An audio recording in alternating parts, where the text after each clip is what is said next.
Welcome to the House of Tanya 23 Systematic Mythology channel.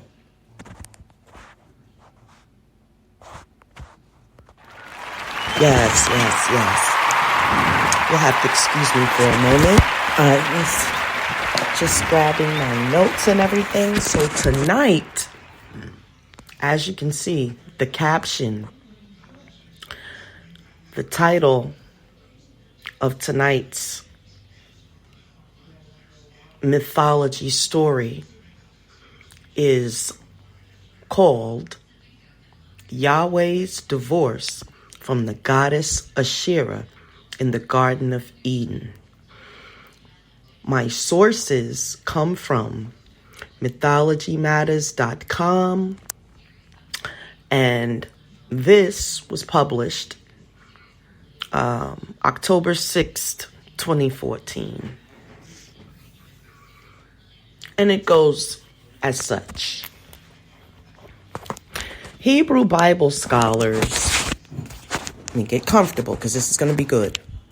Hebrew Bible scholars have long recognized that the writer who penned the story of Adam and Eve in the Garden of Eden and much other narratives in the first 5 books of the Hebrew Bible, called the Pentateuch or the Torah, had a distinctly anti-Canaanite agenda, and that his anti-Canaanite polemic started in his Eden story. Focusing on this helps us to decipher the meaning of that story, as he has stressed in his book, The Mythology of Eden, written by Arthur George, and in talks that he's given on the subject at scholarly conferences. This author, known as the Yahwist, because he was the first author of the Hebrew Bible to use the name Yahweh for God, most clearly set out his anti-Canaanite views at the beginning of his version of 10 Commandments in Exodus 34:12 through 15, where Yahweh warns the Hebrews against associating with the Canaanites, intermarrying with them, and worshiping their deities. Yahweh also orders the Hebrews to tear down Canaanite altars, pillars, and Asherah, the supposed wife of Yahweh, to tear down Asherah's wooden poles or stylized trees in sanctuaries that were the cult object of their goddess Asherah, in Hebrew pronounced Asherah. Against this background, the anti-Canaanite polemic in the Eden story becomes apparent, especially that against the goddess Ashirah, who at the time was widely viewed by Israelites as Yahweh's wife or consort. As official Israelite religion trended toward monotheism, the other local deities had to be eliminated, Ashirah in particular, and Yahweh appropriated their powers and functions. Insofar as this process affected Ashirah, I call this Yahweh's divorce, and the proceedings began in the Yahwist's Eden story.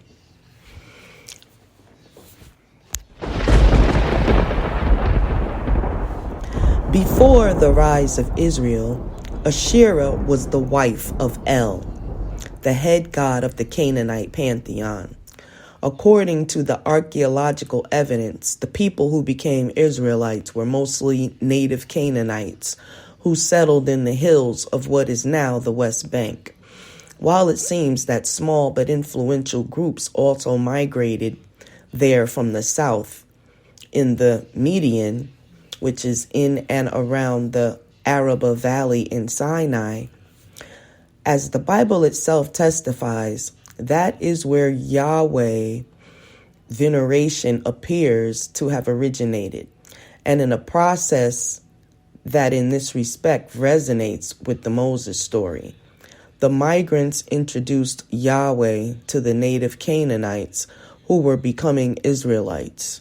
Over time, El declined and merged into Yahweh. As part of that process, Yahweh inherited Ashirah from El as his wife.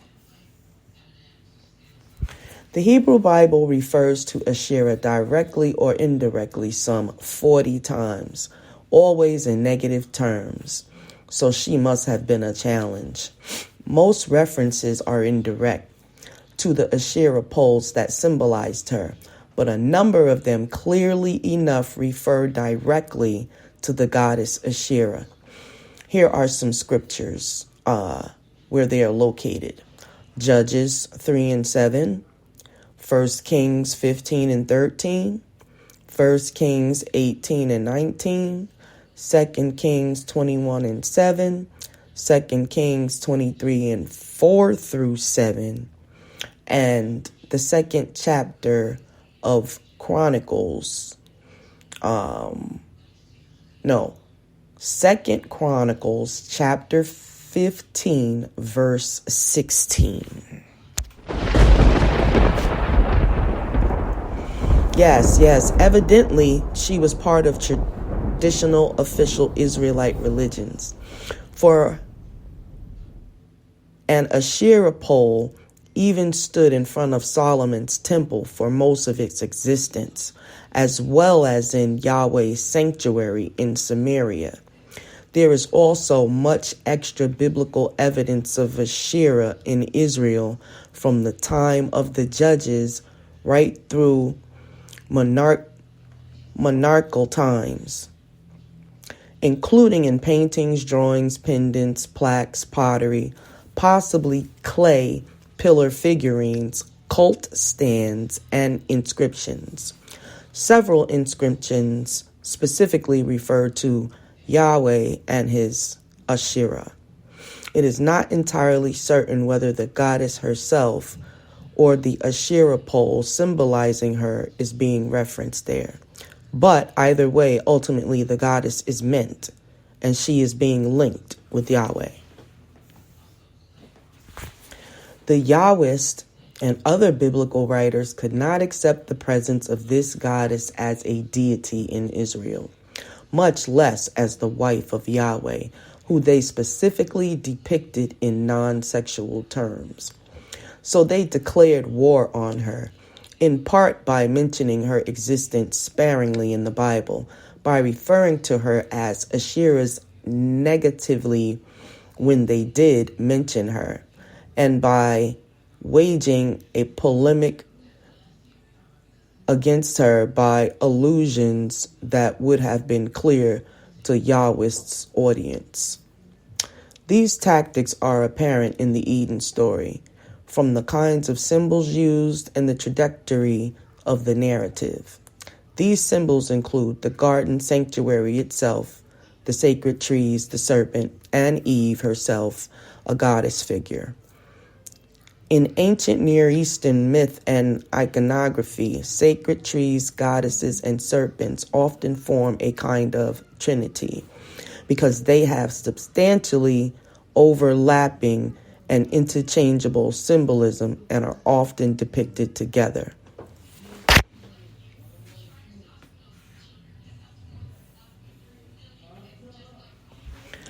The garden, originally in the ancient Near East, the goddess was associated with and had jurisdiction over vegetation and life, which she generated herself. People partook of the first crops, including fruit, as her bounty, indeed her body and divinity, and set up her sanctuary with the garden of crops for this purpose. I'm sorry, you'll have to excuse me. There are a lot of errors in this, typos that I am trying to correct as I'm reading.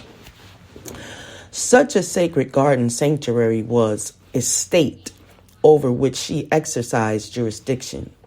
Examples include Siduri's vineyard with the sacred tree in the Gilgamesh epic, Inanna's garden precinct with the sacred tree in Sumer, Calypso's vineyard sanctuary in Homer's Odyssey, and Hera's garden of the Hesperides. Garden sanctuaries of gods and kings evolved later, when religion became more patriarchal. Sky gods came to dominate, and goddesses were substantially devalued or just forgotten. In the Eden story, Yahweh's both creating the garden and being in charge of it can be viewed as part of this process. There, the goddess Ashirah was eliminated from the garden sanctuary and from her functions there. Sacred trees were thought to connect with the divine realms of both the netherworld and the heavens, and therefore were considered conduits for communicating with and experiencing the divine, and themselves are charged with the divine force, thought of as serpent power. In harmony with the seasons, trees embody the life energy and symbolize the generation, regeneration, and renewal of life. Therefore, they are associated with the source of life, the earth and Mother Goddess. Accordingly, sacred trees were venerated in Palestine in sacred sanctuaries known as high places. Which makes me think of the scripture that says, wrestling against principalities in high places. So when they say high places, keep that in your notes, because I think it's going to come up again. Accordingly, sacred trees were venerated in Palestine in sacred sanctuaries known as high places, as means of accessing and experiencing divinity, principally the goddess Asherah. Similarly, the divinity of the male deity was accessed through vertical stone pillars, the one set up by Jacob at Bethel. In the Eden story, two sacred trees of knowledge of good and evil and of life allude to this traditional role of sacred trees, but the meaning is turned upside down. In the story, Yahweh even creates the trees. In ordering Adam not to partake of the tree of knowledge of good and evil, by implication, Yahweh was telling the audience not to venerate sacred trees in the traditional fashion.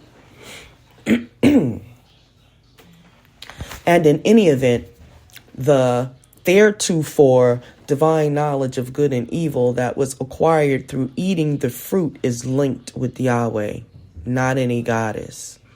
At the end of the story, the tree of life is clearly designated as Yahweh's, his possession, being guarded by his trademark symbols, the paired cherubim. Just grab a sip of water.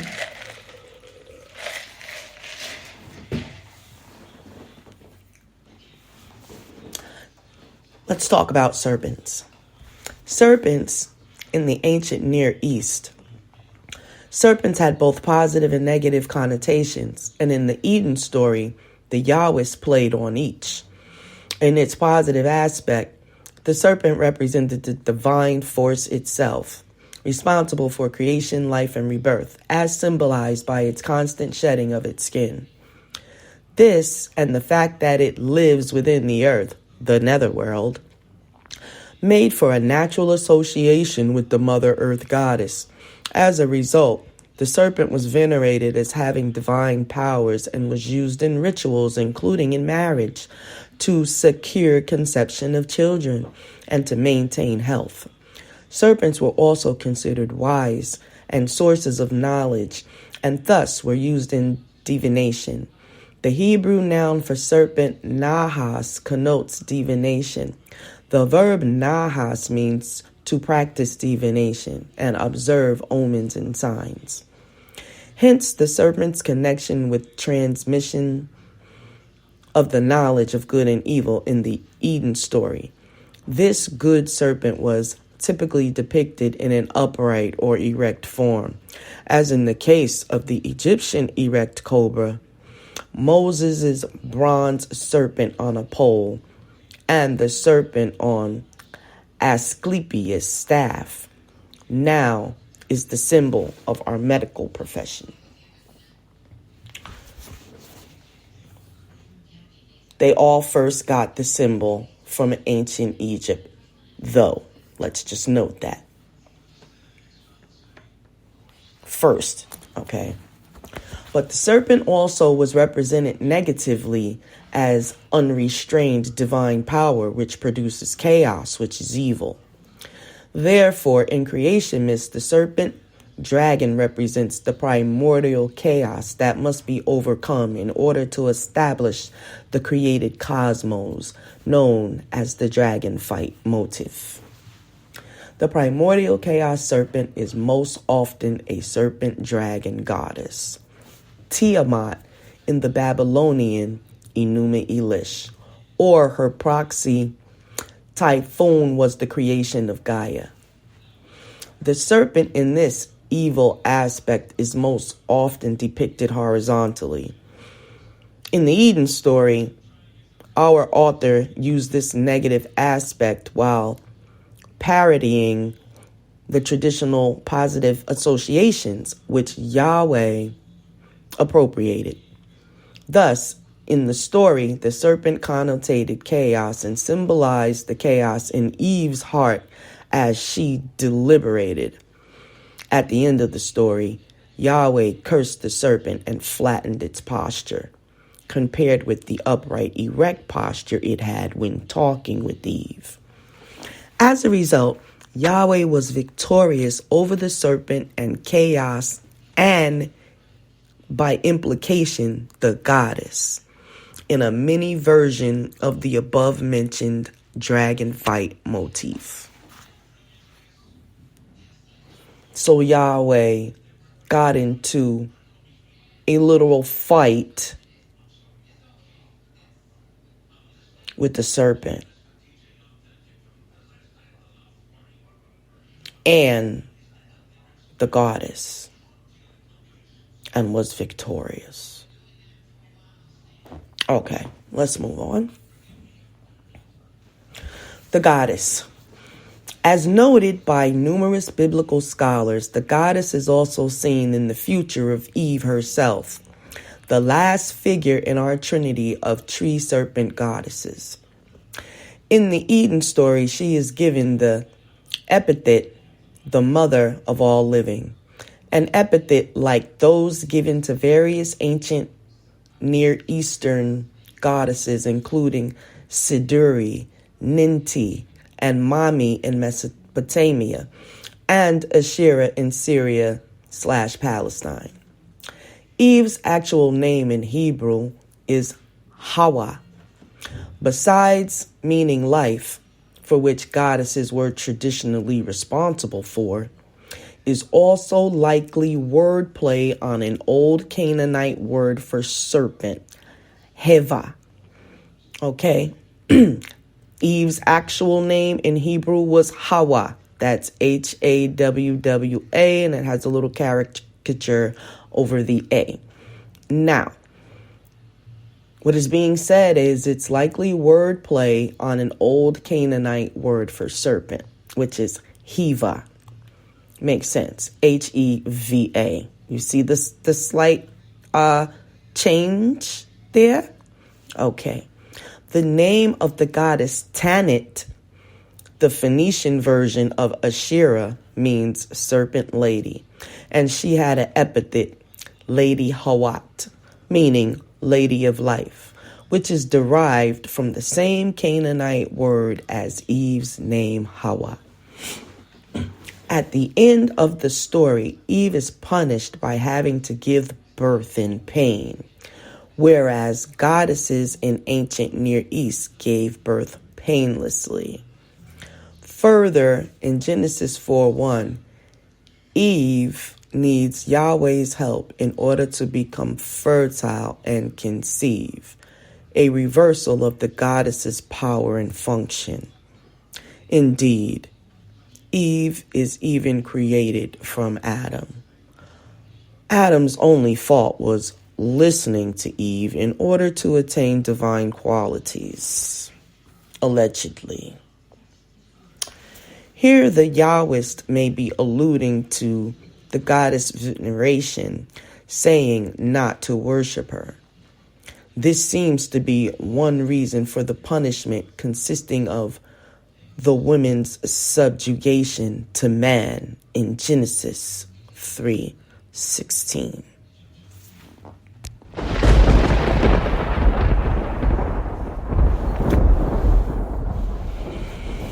As a result of these events, by the end of the story, Yahweh is supreme and in control of all divine powers and functions, formerly in the hands of the goddess. And Canaanite religion in general has been discredited.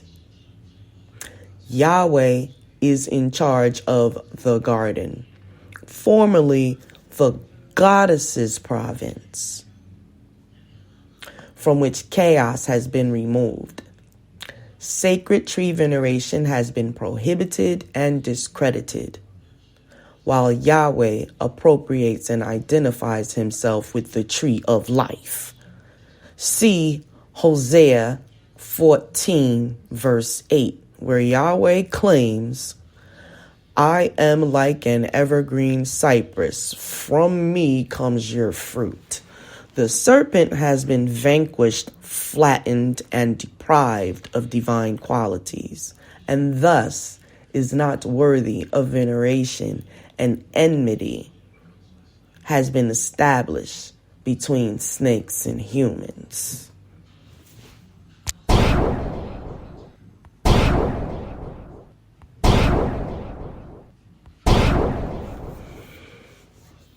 The goddess has been discredited, rendered powerless, and is eliminated from the picture and sent into oblivion.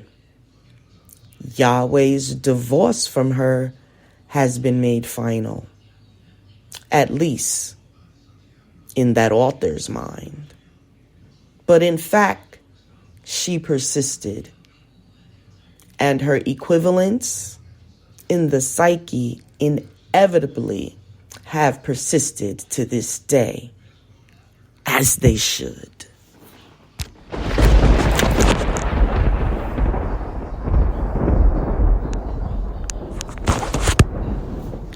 Sources and bibliography.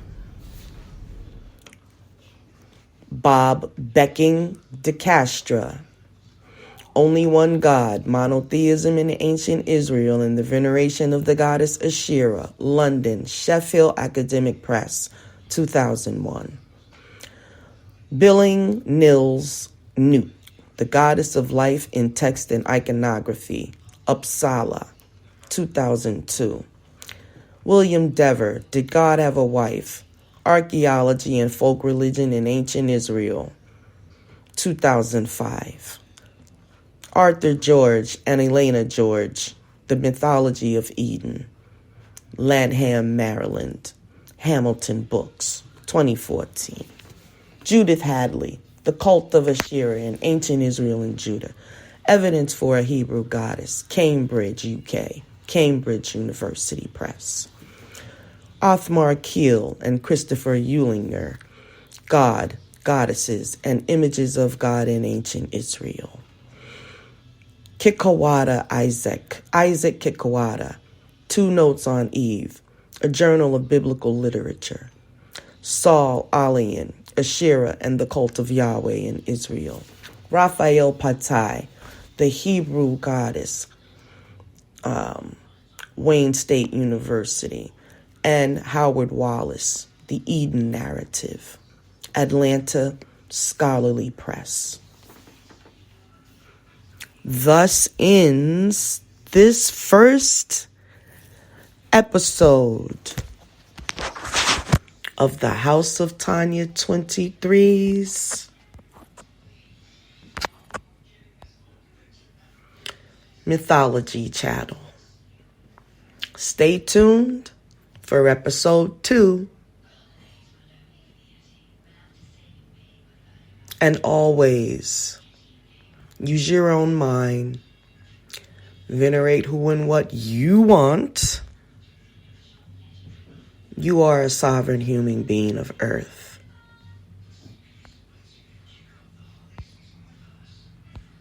And on that note, Uncle Jasaneb, peace, love, and light to you all. See you on the next episode.